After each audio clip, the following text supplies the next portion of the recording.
This is us.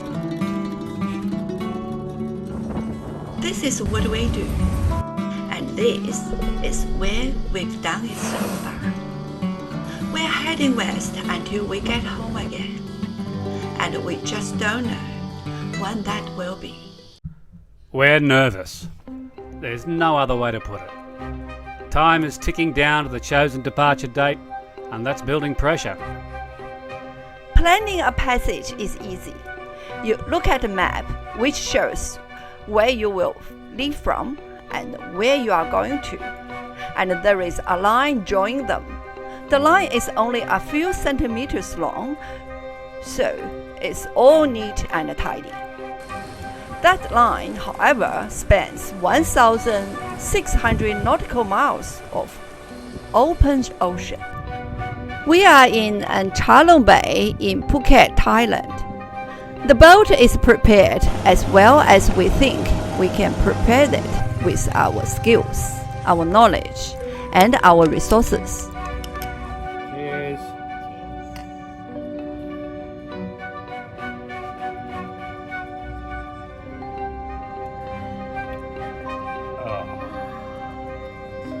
On Saturday, we have the window that we need to leave, and after our last full night of sleep in a bed for a while, we pull off the anchor motor out of the bay and point CathayOz boats to the west. Our trip will take us southwest for 270 miles to the gap between the Nicobar Islands, owned by India, and the large island of Sumatra, Indonesia. Then comes 840 miles of the Indian Ocean until we pass south of Sri Lanka and Ngali. Finally, we have 460 miles to our preferred arrival point of Ulagan in the north of the Maldives. If the wind isn't favourable to go north, then we'll shape course further south to the capital, Malé, and that's about 30 miles shorter. I take a long last look at Phuket and Southeast Asian. Ahead is the ocean desert and the exhausted islands of the Maldives. Somewhere out there, the captain hoists down the Thai flag. We are no longer anywhere. There isn't a lot of wind on our first day, and it's coming from the north and not the northeast as expected. There is enough wind and enough angle to get the spinnaker out, and we glide along under the shade of its enormous canopy. Fish on. I'm asleep, and the captain has the fish on board before I can film anything. It's a mackerel, and a really nice one, just over a meter long. Looks like fish on our first night's dinner. This ocean sailing looks okay.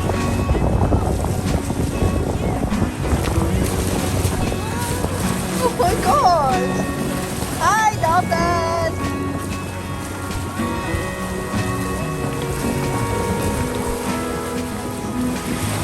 Wow! Wow, so many!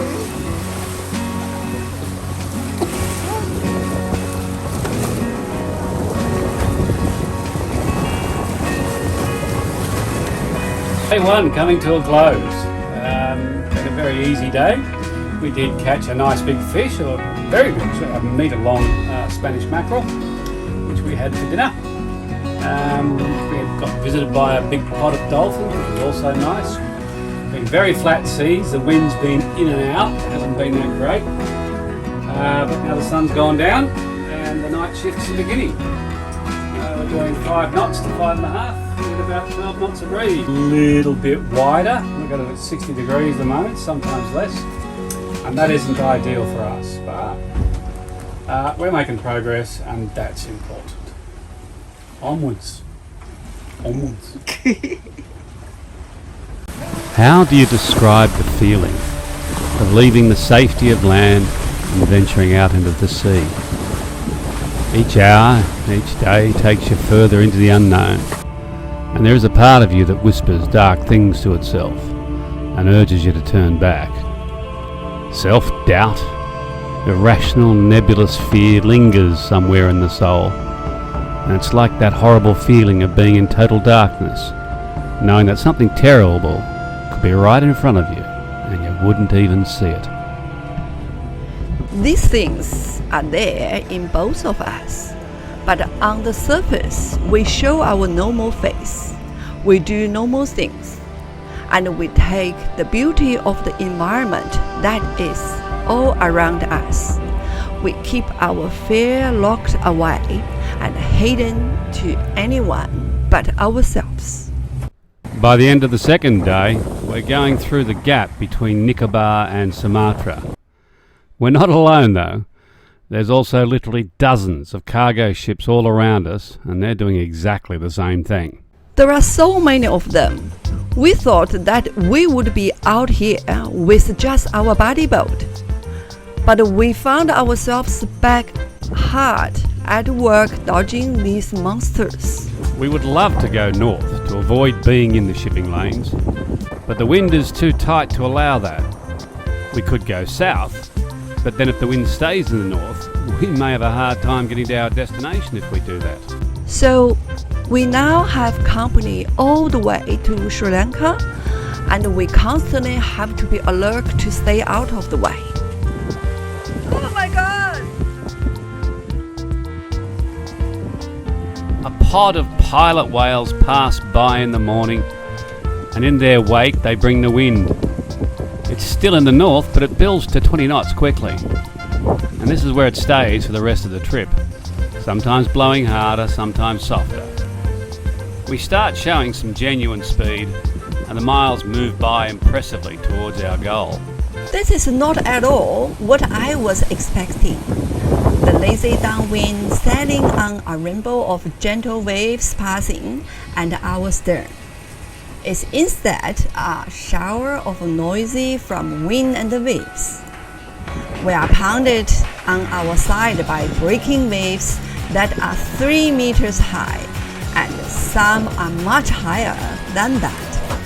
CathayOz is flying along at 8, 9, 10, 12 knots, and it is hard even to sit in one place. We're still having to dodge around the shipping as well, and we're getting more and more tired. Poor Jacqueline is glued to the screen during her night shifts, making course changes to avoid the oncoming ships while she's checking that those changes don't put us into the path of the ones coming up from behind. We started reefing more to slow the boat down and try to make the motion more comfortable. But the wind and the waves never let us rest. We have given up trying to sleep in our cabin, one off watch, and are back to the seabirds on the bridge. Our buddy boat Zwerver has a problem with their staysail furler, and their manoeuvre downwind to fix it shows just how lumpy the conditions are. Whilst the conditions are not in any way dangerous, they are trying, and the cumulative effect of fatigue is starting to show. We're eating instant noodles, packet soups, potato chips, and anything else we can find that requires little preparation. End of day 6, how are you feeling?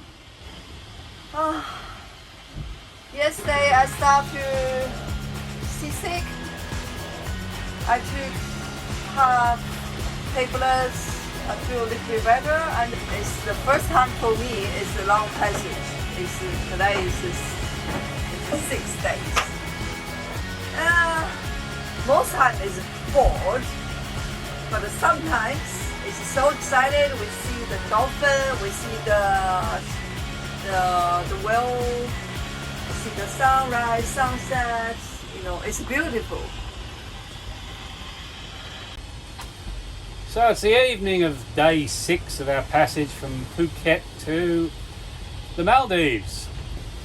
We're in the shipping lanes, and we've been in the shipping lanes for now more than 3 days, and it's really tiring. There's so many ships around us. Right now on the AIS I can count 8, and that's light. To make matters even more complicated, we have a fishing boat trawling away up here in the middle of the fishing lanes, which is interesting. And all the time we're having to thread our way through all these boats that are coming at us or going around us, or in the case of this fishing boat, just plonked right on our course, dragging a net of some kind. Another day, and then during the night we passed under Sri Lanka. This sheltered us from the wind for a few hours, and we took the opportunity to have a shower and get some cooked food. When we cleared from the shadow of Sri Lanka, the wind was firmly in the north and blowing consistently over 20 knots. That took away our option of going to Uligan, so we altered course slightly to port and headed for the capital, Malé. Gradually over the next couple of days, the wind moved more to the east, and we could finally relax a bit and enjoy the last part of the trip.